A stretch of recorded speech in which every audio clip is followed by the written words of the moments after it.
Party के सभी state के पदाधिकारी, जोन के पदाधिकारी, फ्रंटल्स के पदाधिकारी और साथ ही साथ जितने भी हमारे जिला अध्यक्ष आज इतनी बड़ी तादाद में यहाँ पहुंचे हैं, सबको हृदय से बधाई देना चाहता हूँ, शुभकामनाएं देना चाहता हूँ। आम आदमी पार्टी जिंदाबाद, अरविंद केजरीवाल जिंदाबाद।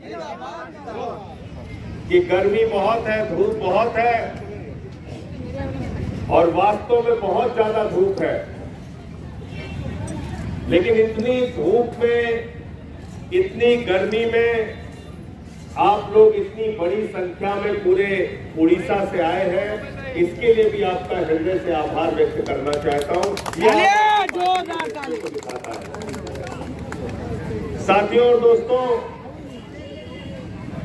जब हम लोगों ने पार्टी बनाई थी अरविंद केजरीवाल जी ने, आप लोगों ने मिलकर, तो लोग हमारे ऊपर हंसते थे, हमारी टोपी देख के कहते थे ये टोपी वाले राजनीति में आए हैं, इनका तो पता नहीं चलेगा, ये टोपी वाले राजनीति में आए हैं, इनकी तो जमानत जब्त हो जाएगी, ये टोपी वाले राजनीति में आए हैं, इनको तो राजनीति का कोई अनुभव नहीं है। लेकिन उस समय अरविंद केजरीवाल और आम आदमी पार्टी के एक एक कार्यकर्ता ने कहा कि हम इस देश में आम आदमी की ताकत क्या होती है, ये बताने का काम भाजपा और कांग्रेस दोनों पार्टी को करेगा। और साथियों और दोस्तों, 2013 के चुनाव में उड़ीसा से भी कार्यकर्ता गए थे, पूरे देश से कार्यकर्ता गए थे दिल्ली में। बीजेपी के लोग कहते थे, कांग्रेस के लोग कहते थे ये आम आदमी पार्टी नहीं है, चार आदमी पार्टी है, इनकी जमानत जब्त होगी। लेकिन पहले चुनाव में ही दिल्ली की जनता ने आपकी मेहनत की बदौलत आम आदमी पार्टी का पताका, आम आदमी पार्टी का झंडा दिल्ली में फहराया और 2013 में आम आदमी पार्टी की सरकार बनी। 49 दिन की सरकार, वो 49 दिन की सरकार जिसने बिजली फ्री किया, पानी फ्री किया, शिक्षा फ्री किया, स्वास्थ्य फ्री किया, इलाज फ्री किया, सारी सुविधाएं फ्री देने का काम किया। जब लोकपाल कानून का मसला आया तो कांग्रेस ने सपोर्ट करने से मना कर दिया। लेकिन आपको जानकर गर्व होगा, कोई व्यक्ति अपने चपरासी की नौकरी नहीं छोड़ता। लेकिन दिल्ली के मुख्यमंत्री अरविंद केजरीवाल जी ने कहा अगर लोकपाल पास नहीं होगा तो मैं मुख्यमंत्री की कुर्सी पर नहीं बैठूंगा। उन्होंने मुख्यमंत्री की कुर्सी से इस्तीफा देने का काम किया। 2015 का चुनाव लड़ रहे थे दिल्ली में, 2014 में मोदी जी जीत के आए थे, पूरे देश में मोदी जी की हवा चल रही थी। रामलीला के मैदान में पहुंचे तो नरेंद्र मोदी ने कहा ये केजरीवाल तो बदनसीब है, इसको हरा देना है, मैं नसीब वाला हूं, इसको जिता देना। लेकिन डेमोक्रेसी के अंदर, जमहूरियत के अंदर, लोकतंत्र के अंदर जनता मालिक होती है। जनता जिसको चाहती है वो नसीब बनाती है, जनता जिसका चाहती है नसीब बनाती है। और 2015 दिल्ली के लोगों ने मोदी की इस बात को बहुत बुरा माना, उनकी आंखों से आंसू आ गए। लोगों ने कहा हमारा केजरीवाल बदनसीब नहीं है, मोदी जी 67 सीट देके दिल्ली का मुख्यमंत्री अरविंद केजरीवाल को बनाया। और भारतीय जनता पार्टी जो इतने अहंकार में डूबी हुई थी, उस पार्टी को स्कूटर पार्टी बना दिया। स्कूटर पार्टी, स्कूटर पार्टी समझ गए कि नहीं समझे? आप लोग समझ गए कि नहीं? 2 आदमी क्या 3टा सीट हासिल करो, स्कूटर रे बसी जाओ, पड़े जाओ। ସେତିକି ସିଟ୍ ଆସିଲା। ଜୟ ଜଗନ୍ନାଥ ଖ୍ରୀଷ୍ଟାନ। इसलिए मैं आप सबसे एक ही निवेदन करने के लिए आया हूं। आम आदमी पार्टी ने 3 बार दिल्ली में सरकार बनाई, 3 थर सरकार है जी दिल्ली में। हमारे पंजाब रे 92 सीट आसिला। वर्तमान भगवंत मान जी से चीफ मिनिस्टर अच्छा। पंजाब रे भी हमें हमारो जो वादा थिला, हमारो जो घोषणा थिला, से वादा का तो हमें पूर्ण करेलु। सेठी भी हमें 300 यूनिट बिजली फ्री दे रविवार जो वादा करथिलु, से वादा का से गारंटी का वो पूरा करनो से वादा का पूरा करछु सेठी। ओडिशा रे भी निशिकांत भाई आजी गोटे फ्री इलेक्ट्रिसिटी रो निशिकांत भाई स्वागत। अनशन भी करथिले से निशिकांत भाई जिंदाबाद जिंदाबाद जिंदाबाद। ए मूवमेंट को आगे करूछथि। वो गोटे कथा कहवा को चाहूची, जेते बेले आम आदमी पार्टी रो ओडिशा रे शासन होबो, फर्स्ट जो हमरो गारंटी अछि फ्री इलेक्ट्रिसिटी रो गारंटी से गारंटी का आम आदमी पार्टी जिंदाबाद जिंदाबाद जिंदाबाद जिंदाबाद जिंदाबाद। संदीप भाई जिंदाबाद। वर्तमान आपण समस्त करो गोटे बड़ो जिम्मेवारी का जब गोटे ग्रास रूट रो गोटे भलो संगठन तैयार करो और तापरे जिते बेले 2024 रे हमरो इलेक्शन हम ओडिशा रो असेंबली रो से इलेक्शन रे केजरीवाल जी डिसीजन नेबे, पार्टी रो सीट्स जो हमरो नेतृत्व अछि से डिसीजन नेबो से इलेक्शन विषय रे। किंतु तागरो हमें गोटे भलो संगठन तैयार करिवार अछि, मूवमेंट तैयार करिवार अछि और जो हमरो ये फ्री इलेक्ट्रिसिटी रो आंदोलन अछि, ए आंदोलन रखू ओडिशा रे प्रत्येक गाँव रे हमें पहुंचेगा।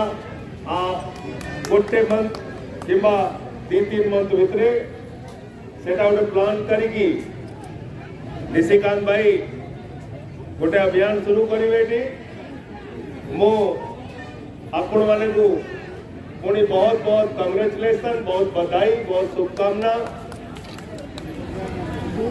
आज बालेश्वर की घटना हुई, कितनी बड़ी घटना आप सोचिए। 300 लोगों की जान चली गई। 300 लोगों का ऑफिस का रिकॉर्ड है, ऑफिशियल रिकॉर्ड है, 300 लोगों की जान गई। लेकिन उससे ज्यादा लोगों की जान गई, ऐसा लोग कह रहे हैं।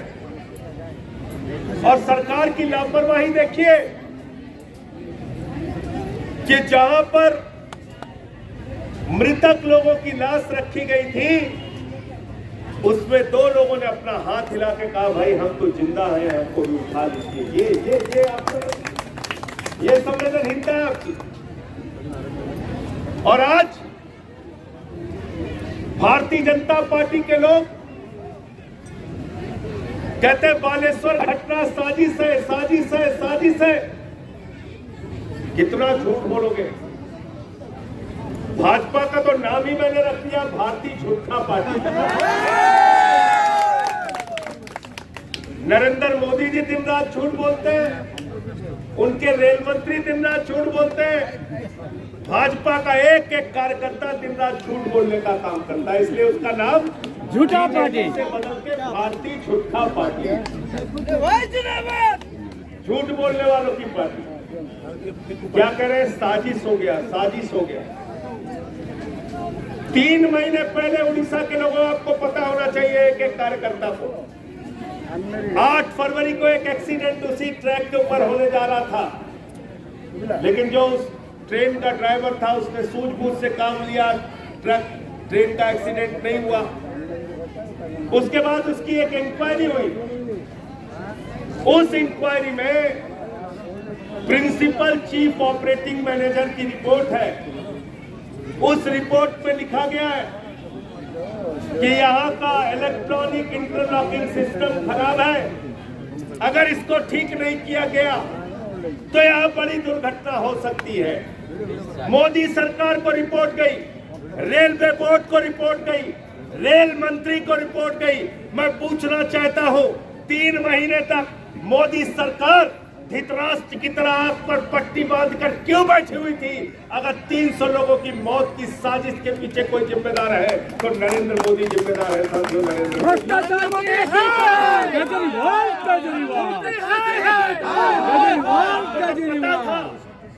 आपको तो मालूम था कि यहाँ पे बड़ा एक्सीडेंट हो सकता है। आपके अधिकारी की रिपोर्ट थी, बावजूद इसके आपने कार्रवाई नहीं की।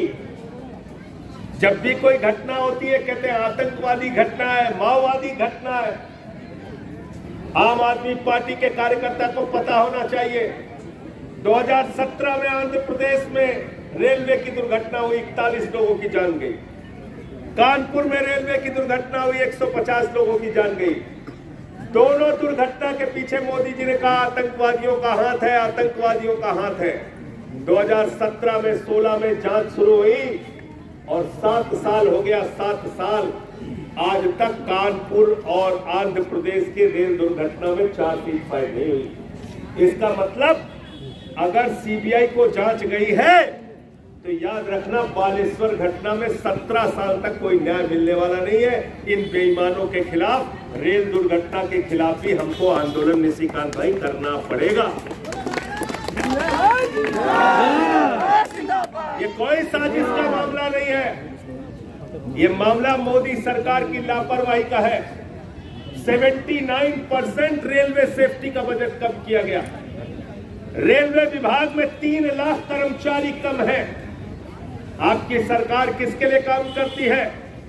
किसान कहता है फसल का दाम दे दो, सरकार कहती है पैसा नहीं है। नौजवान कहता है नौकरी दे दो, सरकार कहती है पैसा नहीं है। माताएं बहनें कहती है महंगाई कम कर दो, सरकार कहती है पैसा नहीं है। अरे हमारा पैसा गया कहां? तो पता चला नरेंद्र मोदी ने सारा पैसा अडानी को दे दिया। किसको दे दिया? किसको दे दिया? मोदी अडानी भाई भाई, मोदी अडानी भाई भाई, देश बेच के खाई मलाई। मैंने तो मोदी जी के सामने पार्लियामेंट में नारा लगा दिया, नारा लगाया तो पानी पीने लगे 4 बार पानी। आपको मालूम है आपकी पार्टी के पीछे पड़े हुए हैं। स्वास्थ्य के क्षेत्र में अच्छा काम किया, सत्येंद्र जैन ने पकड़ के जेल में डाल दिया। सत्येंद्र जैन की फोटो आप लोगों ने देखी होगी। उनको सजा किस बात की मिल रही है? इस बात की सजा मिल रही है कि उन्होंने मोहल्ला क्लिनिक बनाया। इस बात की सजा मिल रही है कि दिल्ली के लोगों को फ्री इलाज का इंतजाम कर रहे हैं।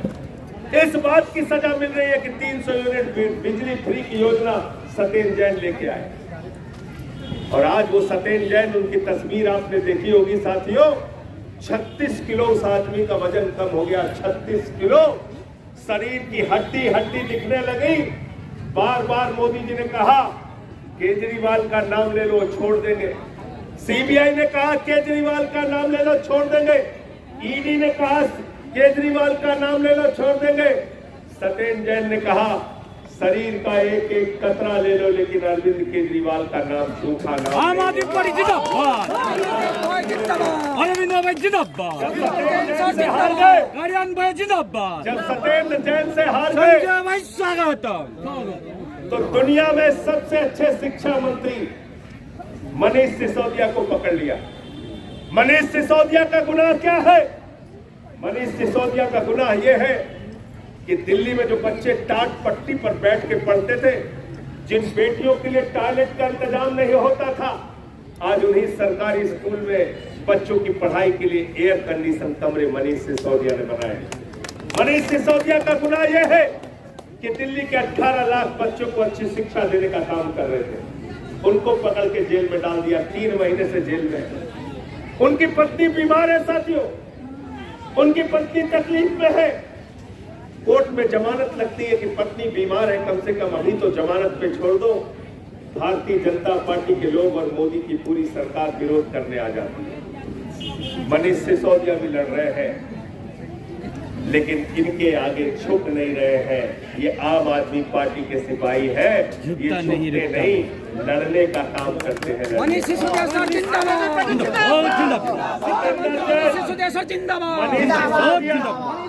उसके बाद बोले अब संजय सिंह को फंसाना। हमारे खिलाफ ईडी का नोटिस भेज दिया, 4 सीट में ईडी में हमारा नाम लिख दिया। मैंने कहा बेईमानो, तुम सबको नोटिस भेज दो, मैं तुमको नोटिस भेजूंगा। मैंने उल्टा उनको नोटिस भेज दिया। मैंने ईडी वालों को नोटिस भेज दिया। ईडी ने अपने इतिहास में जब से ईडी बनी है तब से लेकर पहली बार ईडी ने मुझे लिखकर गलती मानी। बोले संजय सिंह जी आपका नाम गलती से आ गया, गलती से लिखना था राहुल सिंह। बोले लिखना था राहुल सिंह, लिख दिया संजय सिंह।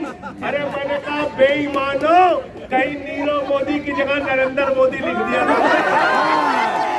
तो ओडिशा में लग जाती है पांड्या। नीरव मोदी की जगह नरेंद्र मोदी लिख दिया तो क्या होगा? ललित मोदी की जगह नरेंद्र मोदी लिख दिया तो क्या होगा? ये बेईमानों की फौज है, बेईमानों की फौज। आज हिंदुस्तान के अंदर 2 लड़ाई चल रही है, एक नरेंद्र मोदी, अडानी और बेईमानों की फौज है, और दूसरी तरफ आम आदमी पार्टी का, केजरीवाल का एक एक ईमानदार सिपाही है, एक एक कार्यकर्ता। मैंने तो साफ साफ कहा कि मोदी जी याद रखना, हम लोग आम आदमी पार्टी के कार्यकर्ता है, मरना मंजूर है लेकिन डरना मंजूर नहीं। भ्रष्टाचार का हकीकत, केजरीवाल इनसे लड़ना, इनसे झुकना नहीं है। आपके काम को ये रोकना चाहते हैं, इनको तकलीफ हो रही है। भाजपाई कह रहे हैं हम तो कोई काम करते नहीं, भाजपाई कहते हैं हम तो निकम्मे हैं। ये आम आदमी पार्टी वाले तो दिन रात काम करते हैं, कह रहे हैं एजुकेशन देंगे, बिजली देंगे, पानी देंगे, सड़क बनाएंगे, स्कूल बनाएंगे। अब मोदी जी कह रहे हैं हम तो 4वीं से ज्यादा पढ़ाई नहीं कर रहे। लेकिन आदम को 4वीं पास राजा की कहानी सुनिए कि नहीं सुनिए? कितने कितने सुनिए? हाथ उठा के बताइए। केजरीवाल जी ने पूछा कितना पढ़े हो, बुरा मान गए, मुकदमा कर दिया दोनों लोगों के ऊपर। सुबह अरविंद केजरीवाल जी गए गुजरात में, कहने लगे हम अच्छा स्कूल बनाएंगे, अस्पताल बनाएंगे। तो जानते हैं क्या किया मोदी जी ने? मोदी जी ने कहा हम अपना स्कूल दिखाएंगे। उन्होंने एक बढ़िया स्कूल में मीडिया वालों को बुलाया, अपनी फोटो खिंचवाई। अहमदाबाद के अंदर शानदार स्कूल, शानदार स्कूल, शानदार स्कूल। केजरीवाल जी परेशान हो गए, कहने लगे इतना बढ़िया स्कूल बनाया मोदी जी ने, हमने तो देखा नहीं।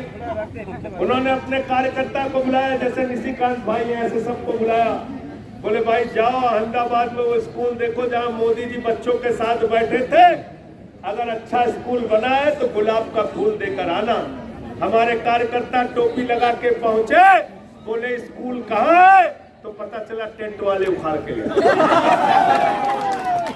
27 साल में, 27 साल में एक स्कूल नरेंद्र मोदी गुजरात में ऐसा नहीं बना पाए जो दिखा सके। और आओ 8 साल में हमने दिल्ली के अंदर ऐसे स्कूल बनाए हैं, 1000 स्कूल तुमको दिखाएंगे, घुमाएंगे, जहाँ पे स्विमिंग पूल का निर्माण हुआ है, एथलेटिक्स के ग्राउंड बने हैं, हॉकी के ग्राउंड बने हैं। क्योंकि भाजपाइयों का मन तो काम में लगता नहीं, उनको तो ईडी सीबीआई। और मैं तो कहता हूँ भाजपाइयों से, मैं कहता हूँ भारतीय जनता पार्टी दुनिया की सबसे भ्रष्ट पार्टी है। एक ऐसी पार्टी जिसका राष्ट्रीय अध्यक्ष कैमरे पर रक्षा सौदे में रिश्वत देते हुए पकड़ा गया। आपको याद है कि भूल गए? बंगारू लक्ष्मण को सजा हुई है, राष्ट्रीय अध्यक्ष 4 साल की सजा हुई। तो मैं आप लोगों से सिर्फ ये कहना चाहता हूँ, आज उड़ीसा के अंदर अपना मजबूत संगठन बनाइए, गांव-गांव में अपना संगठन बनाइए, आम आदमी पार्टी को मजबूत कीजिए। और आम आदमी पार्टी की जो लड़ाई आपकी फ्री बिजली की चल रही है, इस लड़ाई को आगे बढ़ाइए। यहाँ पर उड़ीसा के अंदर जो माइनिंग्स की और बिजली की, पानी की, शिक्षा की, स्वास्थ्य की जो भी दिक्कतें और परेशानियां हैं, उसको लेके आप लोग आंदोलन खड़ा कीजिए। हम लोग आपके साथ हैं, आपके साथ कंधे से कंधा मिलाकर चलेंगे। आम आदमी पार्टी का विस्तार बहुत तेजी के साथ हो रहा है पूरे देश में। 2012 में जो पार्टी बनी, 3 बार दिल्ली में हमारी सरकार बन गई दोस्तों।